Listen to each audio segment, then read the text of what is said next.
Bukan hin mi como min querida con bangtong ko mi poni bong fan ato newspaper awo. Federal government abo ke mi mo emi sanu yo ikod Nigerian se ba ke me se re bu mbo ya mo yo di Kenyan emi ne ki yeme mo ki rongo mi. Ufo eso ekoto tribunal e kanebo ke Garuna APC ake win election ake Kano State Idogo Yusuf NNPP.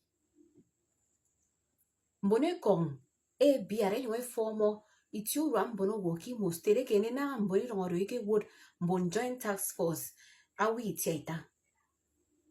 Ndien ufo kutume karake mbon menamutum mfia wo mike Nigeria koto NLC bo ke mimo ya ika strike poro federal government nyameke ndu tame mimo ike yinemeke yemo.